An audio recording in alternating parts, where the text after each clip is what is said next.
хүн нэмэгдүүл хүнс нэмэгдэнэ. Хүн иржиж хөгжил ирнэ.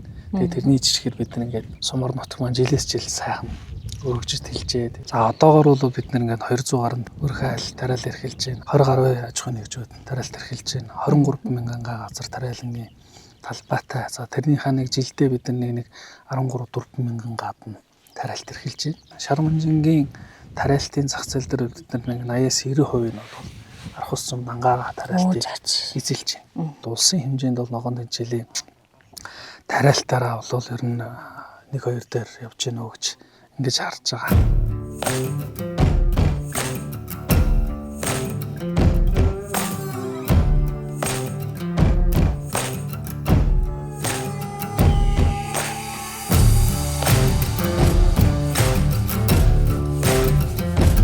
Сайн мэцхан үзэгчдээ тариаланч дэржөө нэвтрүүлэг маань Төв аймгийн Арх ус цумаас та бүхэндээ үргэлжлэн хүрж байна. Бид өнөөдөр та бүхэндээ Төв аймгийн Арх ус цумын бас үлгэр жишээ газар тариалангаа хөгжүүлэлт хийж байгаа талаар ярилцлагыг хүрэхэд бэлэн болсон байна.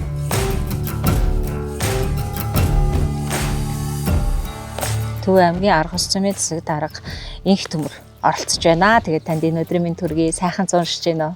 Сайхан зогсож байна. Та бүхний ажил төрөл сайн уу? За, Арх ус цумын хувьд маань яг одоо хаврын тариалт, үр тарианы тариалт шавтрах дэшээр нэг 90% та орчихсон явж байна. За, хаврын тариалтын ажил эцэг хаврнууд ер нь төгсгөл хэсэг рүү орчихсон. За, тэгээ нэг 6 сарын 10-20-д гаргаад за тэжээлийн буюу ногоон тэжээлийн тариалт маань эхлэх гээд ингээд бэлтгэлээ хангаад явцгааж байна.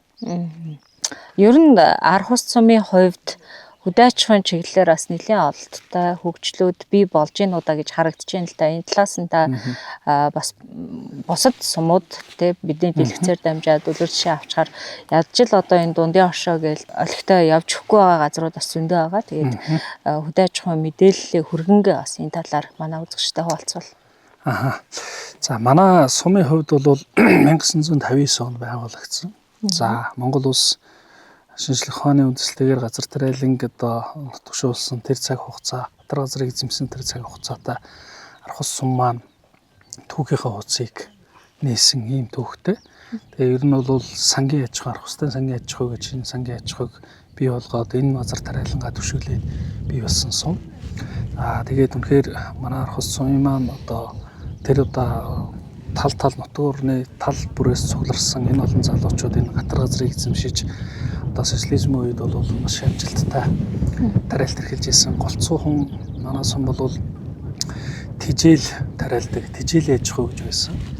За тэгээд үндсэндээ зах зээлийн нийгэм хэмжилжээд 90 он гарснаас хойш ингээ хажимдаа тариалтыг багасж яваад. За тэгээд бас нэг 20 гаруй жил завсарлцсан байж байгаад үндсэндээ нэг 10 гаруй жилийн өмнөөс 2023-4 оны үеийг хэсгсүүлээд энэ газраа бид буцаад эргэлтэнд оруулж эхэлсэн. За одоогоор бол бид нэг 200 гаруй өрх айл маань, сумын маань өрх айл тариал эрхэлж байна. 20 гаруй аж ахуйн нэгжүүд тариалт эрхэлж байна. 23 мянган газар тариалангийн талбайтай. За тэрнийхээ нэг жилдээ бид нэг 13-4 мянган гадна тариалт эрхэлж байна. За энэ одоо хугацаанд бид нар ямар ололт амжилт олсон бай гэж ингэж харуул. Нэгт одоо бид нэг юм 2 брендийг одоо Арх устын тариаланчид маань үүсгэсэн байна. За эхнийх нь бол Шарманжин гэх. Шарманжингийн тариалтын зах зээл дээр бид нар нэг 80-90% нь бол Арх ус зам дангаа тариалтыг эзэлж байна. Өрх айл болгон маань 5 гаатай. За тэрэн дээр ингээ манжингаа тариалаад манжингийн зах зээл дээр бол Арх устын гоё шар манжин гэдэг ийм брэнд үүсгэчихсэн. Нөгөө жаргалантын шар томс гэдэг шиг Арх устын шар манжин гэдэг ийм брэндийг үүсгэсэн гол зах зээлийг эзлээд бид нэр ингээд иргэд маань одоо хүнсний ногоогоо тариалаад та Монголынхаа бас нэг одоо хүнсний одоо ногоог одоо бас тариалаж ийм одоо хөдөлмөрч юм иргэд маань бий болчихсон гэж явж байгаа. Дараачих нь бид нэр ингээд ногоон дайчааллаар бол сүүлийн 5 жилийн тариалтын ургацын тариалтаараа аймагтаа тэргүүлсэн, аймаг маань улс тэргүүлсэн. За тэгэхээр бидний хувьд бол улсын хэмжээнд бол ногоон дайчааллын тариалтаараа бол ер нь 1-2 дээр явж гинөө гэж ингэж харж байгаа.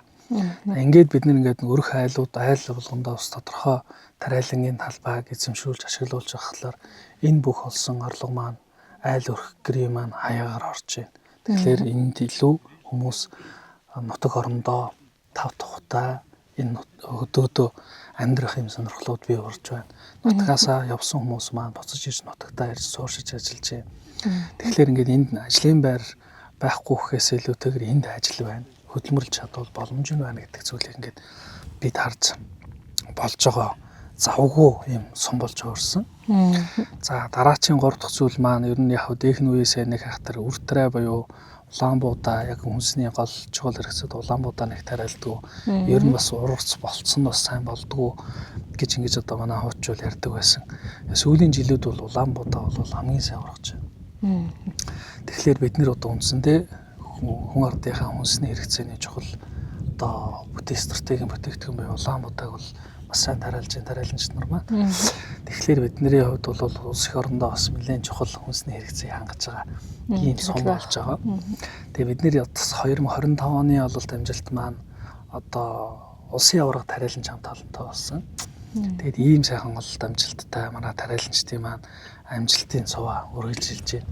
Энэний хамгийн гол чухал зүйл нь бид өөрсдөө ингээд өрх айл бол маань иргэд маань тариаланч болоод ирэхлээр ер нь энэ тариал эрхэлж байгаа малчт маань ч тариаланч хийж байна. Одоо албасч байгаа мос маань тариал эрхэлж байна. Тэгээд ирэхлээр энэ тариаланч хүний зовлон жаргал тийм үү? Энэ бүх байгалийн давшгүй бэрхшээл бүгднийг мэдрээд эхлэхлээр харилцсан бие бинийгээ дэмжиж явждаг. Харьцангуй нөөдөх малчт тариаланчдын хооронд үүсдэг том зөрчилдөөн бол манад бас харьцангуй гайгүй. Нэрээ хувьд бол ер нь Төв аймгийн хэмжээнд ер нь урах сургаалт тариалангийнхаар үл ихний айргийн тавд бол тогтмол явж байна. Зарим нэг төлөвлөдөрөө бол аймагта тэргүүлж байгаа гэсэн ийм сайхан олд амжилттай тариаланч нар маань хөдөлмөрлж байна да.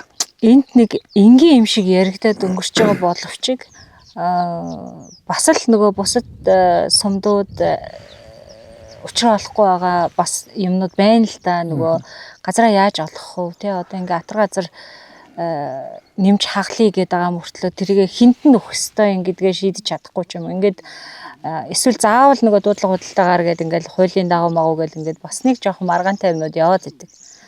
Нэг том компани ингээ авчих ёстой юм уу ч гээл те. Эсвэл одоо жижиг ингээ чихлээр хүмүүс нь зарчаад байна ч гэдэг юм уу. Ингээд нэг асуудал яваад идэг. Тэгэхээр таны саяны ингээд ярьсан зүйлээс харахад энэ асуудлыг их эвтэх шийдсэн юм шиг санагдаад байна л та.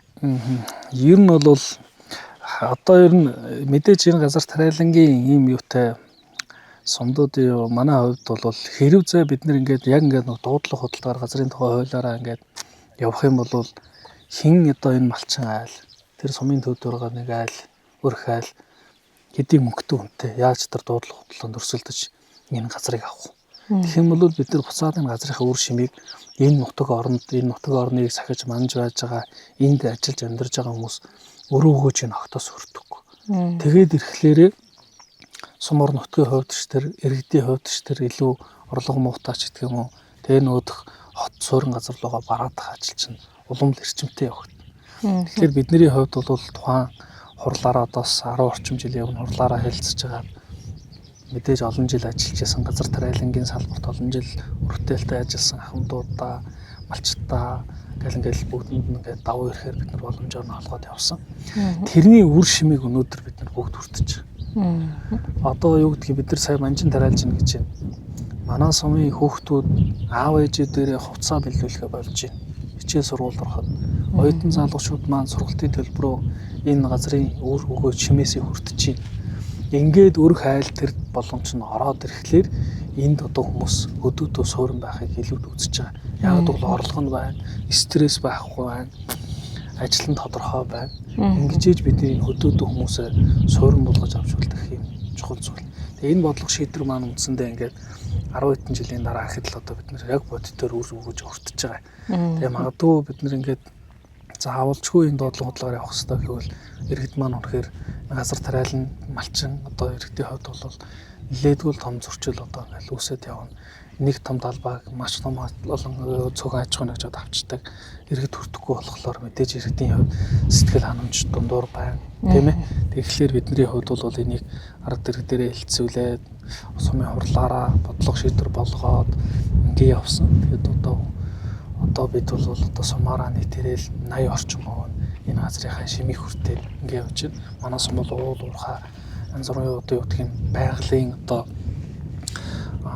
өрмөц юу алга одоо баялаг юу байхгүй. Хэдийгээр бид нар энэ газрынхаа үр шимийг хүртээд одоо сумар нутагта илүү л залуучууд маань нутгийн хүмүүс нэрж суурьж байна. Ягаад гэвэл энэ боломж байна гэдгийг харж байна. Тэгээд хүн нэмэгдвэл хүнс нэмэгдэнэ. Хүн иржээж хөгжил ирнэ. Тэгээд тэрний жишгээр бид нар ингээд сумар нутаг маань жилээс жил сайхан өргөжж тэлжээд энэ газрынхаа өөж хишгийг хүртээд явж байгаа. Ийм хүмүүстэй за иргэдтэй өрхийн ингээд орлогын сайжруулахын тулд ингээд газруудын бас ингээд өгцөн байна тийм үү. Газар олгочингуудаа дахиад дундын оршоо гэд байгуулад мөнх ногоон тал компани бас тракторуудыг тоног төхөөрөмжүүдийг яг ингээд гэрээлээд эргээд бас тэр чин буух эзэнтэй буцах хаягтай ингээд маш хариуцлагатай хийгээд өгсөн байгаа нь бас том үлгэр жишээ юм болов уу гэж бодоод байна л да. Тэр талаас нь бас нэг яг үнэн одоо бид нар ингээд иргэдтэй тодорхой хэмжээний газар олгоод ирсэн чинь мэдээж ингээд дараачийн асуудал ингээд уран гарч ирж байгаа. Нэг 10 гата хүн, 5 гата хүн, 20 гата хүн нэг ийм том техникийг олон одоо их мөнгөөр одоо хөдөлж авах асуудал үүснэ. Тэгэхээр энэ газрыг чинь хөрс боловсруулалт энэ одоо технологиг чинь мөрдүүлэх ажиллах гол техник тийм ээ. Тэгээд ирэхлээр биднэрт яг ингээд тулгарч эхэлсэн. Тэгээд бид нэр бас шат чатны байгууллагт ингээд хандаад явж ирсэн. Тэгээд аймгийн хөрөнгө оруулалтаар 2025 оны аймгийн хөрөнгө оруулалтанд бид нар тусгаж ингэж одоо иж бүрэн техник зохицуулчилгээг ингэж аймгийн хөрөнгө оруулалтаар шийдвэрлсэн. За тэгээд энэний үр дүнд яаж нэг гэхээр ингээд баг газартай эрэхт маань заавалчгүй техник авч тийм үү энэ одоо зардал гарахгүйгээр одоо энэ сум дундын техник дундын үйлчилгээгээ нэвтрүүлснээр үр өгөөж нь яаж байгаа нөхлөөр тодорхой хэмжээний бид нэр зах зээлийн үн хасч гэдэг юм уу иргэдийн одоо түрээсэнд явж байгаа хүнээс доогуур иргэдтэй бид нар үйлчлэгийг нь хүргэх зорилгоор энэ сум дундын тал өнөр нь шахаад байгаа юм л тийм техник дундын үйлчлэгийг нэвтрүүлээд ирэхлээр тэр үр өгөөжийг иргэд л хүртэж эхэлж байгаа. Тэгээ хаврын тариалтын бүх техник төхөөрөмжүүд байна. Намрын ургац сургаалтын одоо голцоо ногоон тижэл буюу тариалж байгаа иргэд маань бол бид нар трактор нь байна, пресс нь байна. За хадагч нь байна. Тэгэхээр ингээд зохицуулчилгээг үзүүлчихэж байгаа. Тэгээд ирэхлээр нь иргэд маань заавалчгүй газартаа байгаа техник хөдөлгөөний шаардлага байхгүй. Энэ үйлчлэгийг авч байгаа. За тэгээд энэ мэдээж ингээд төрийн худалдаа хаваа төр ингээд одоо сумар нутагт одоо хариуцуулаад өглөөр бид энийг яаж хэрхэн яаж зөв авч явах вэ? Одоо төрийн юм бол одоо тэгээд нэг хүмүүний гар дамжаал нэг мэдгээд одоо эвдэрлэг гэмтэл гарчдаг. Энийг хэрхэн хариуцах вэ гэхээр нөгөө сумын засаг дарган ч гэдэг юм уу сумын удирдлагууд нь хариуцна гэдэг. Тэгэхээр энийг маш хариуцлагатай өнд өгөх ёстой. Нэг цаг тухайн урд нь эвдэрлэг гэмтийн засдаг байх ёстой. Техниктэй одоо арга гамтай ханддаг байх ёстой гэдэг. Тэгээ бид нэр одоо ингэж хэлцэж байгаа иргэд маань шигсэн санал тавьж ирсэн. Тэгээд хамгийн гол чухал нь бол одоо энэ техникийг байнгын үйл ажиллагаатай тэгээд дээр нь эвдэрлэг гэмтлийн маш сайн янзалдаг техник сэтгэлгээтэй хүн байх хэрэгтэй гэдэг. Тэгээ бидэд одоо энэ Балчир овоо гэдэг одоо хоршооны эзэн Чинбат гэдэг энэ хатагаа харилцаж байгаа та одоо хоршоон дээр ингээд аваа. За иргэдийн захиалгыг бол сумын хамгийн газар нь авъя. За захиалгын дагуу ингээд та ингээд нийлүүл мэдээж тодорхой хэмжээний гэрээ байгуулсан 60-40% гэдэг байдлаар за 40% нь бол одоо төрийнхөө санд төвлөрүүлж орлого олж оруулдаг. За 60% нь болохоор энэ хүн мэдээж тодорхой ажил хийж байгаа юм чинь цалиус аавна. За тэгээд техникийн эвдэрлэг гэмтлийг 100% хариуцна. За тэгээд бидний одоо юу гэдгийг энэ тендерт оролцогч одоо мөнх ногоон тал буюу энэ техникийг нийлүүлэгч компани өөрөө маш сайн байгууллага техникийг нийлүүлсэн. Тэгээд тэрний хүрээндээ яаж гэнэ гэхээр бүх эвдэрлэг гэмтэл техник дээр ямар нэгэн тохиолдол гарахад бол нөө буух утсан буцаа хаягтай гэдэг шиг дорн сервер үйлчилгээг нээждэг. Одоо тэгээ манай энэ яг операторт бол байнгын холбоотой байдаг. Тэгээд ингээд ирнэ гэдэг чинь ингээд техник ямар ч одоо тасалдуулахгүй хэвийн тэгээд дээр нь байнгын харилцаа холбоотой байна гэдэг бол хамгийн чухал. Тэгээд би бол үнэхээр мөнх ногоон талын хувьд бол үнэхээр баярлж байгаа. Дээр нь энэ тендерт оролцсон ч бас баярлж байгаа. Тэгээд байнгын одоо бас бид бүхэнтэй холбоотой техникийн яаж ямар үйлчилгээ хийх вэ? Одоо тэр тосмааслын солих хэрэгтэй шүү. Одоо тим юмээ солих хэрэгтэй шүү. Яаж ийм нэгэд байнгын нөөд хөрсдийнхаа үйлчилгээнүүдийг эрх холбоотой үүсгэж явдаг учраас энэ бидний хувьд ч гэсэн маш том давуу тал үүсэж байгаа. Тэгээд энэ одоо манай одоо барьж байгаа одоо оператор маань ч гэсэн өөрөө бас сайн. Тэгээд байнгын техникийнхээ бүрэн бүтэн байдлыг байнгын холбогдол манай мөнхнөгөө талынхантай холбогдоо авчих. Тэгэхээр энэ юусоо ингээд техник зогсохгүй байна гэдэг чинь давуу тал. Тэгээд техниктэй арга гантай хандна, өрөмсөг хандна гэдэг бол бүр том давуу тал ингээд.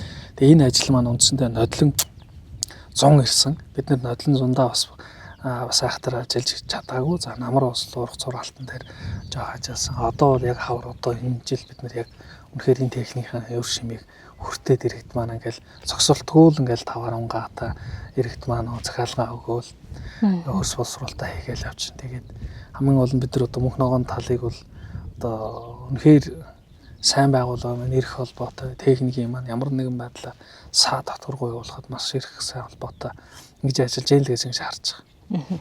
За баярлалаа. Тэгээд бид хоёрын ярилцах цаг ерөнхийдөө өндөрлөж जैन. Тэгээд магадгүй би танаас асуугаагүй таны нэг хэлчих юмсан гэсэн зүйл байвал бас сүүлийн минутаа танд үлдээ. За тэгээд тариаланч нарын маань хувьд бол мэдээж нодлон бол байгалийн давагтшгүйчин зүйл гэж байлаа. Хор бороо багтаа бас гантай байсан тариаланч нар маань нэлээдгүй ургацаа алдсан. Тэгээд энэ жилийн хувьд бол өвөл их сайхан одоо застай хурдан сэлбэгтэй байлаа. Хавар одоо хөрсний чиг бас сайхантай байсан. За одоо нэг хаврын тариаллыг ид явж байгаа үед сэдэд сайхан бороо орсон. Бидний хамгийн гол зүйл нь байгаль дэлхийн хурамсдгийн хур шиг хайрлаж тийм ээ. Одоо дэлгэр сайхан зам болоосаа. За түүнийгээ дагаад одоо бас тариаланч нарын маань энэ ууггүй хөдөлмөр зүтгэл тэгээ бэлээ олж ариун сайхан урус сурааж аваасаа л гэсэн чин хүсэл байгаа. Тэрнийхээ дагаар ч гэсэн бас энэ 5 сар сайхан уртаа байлаа. За 6 сар бол одоо ихэд дөнгөж гараал хэл сайхан хур бороотой хэлбэгтэй тариаланч нар маань ч гэсэн урам зориг ихтэй ингэж одоо хараахан тариалтай ажилдаа эд өрнөө явж байна. За бид бол ингээд ногоон дэжэл бол 6 сарын 20-д гаргаа явуучих болохоор бүгд одоо ногоон дэжэлтэй зэхэж бэлдсэн юм байгаад байгаа. Тэгээд сайхан өрөөлөөр энэ жил нэг сайхан жил байж ургац сайхан өндөр авахын өрөөлийг л өргөё. Тэгээд танаа хамт олон ч гэсэн ажлын амжилт хүсье. За баярлалаа. Ерөөл бат сайхан оршиж манай тариаланчт маань тэр дундаа ар хус цум юм маань иргэд ургац өндөр авч унц их байх болтугай гэдэг ерөөлийг бас дахин дэвшүүлье. Танд баярлалаа. За ерөөл бат сайхан оршгэ баярлалаа.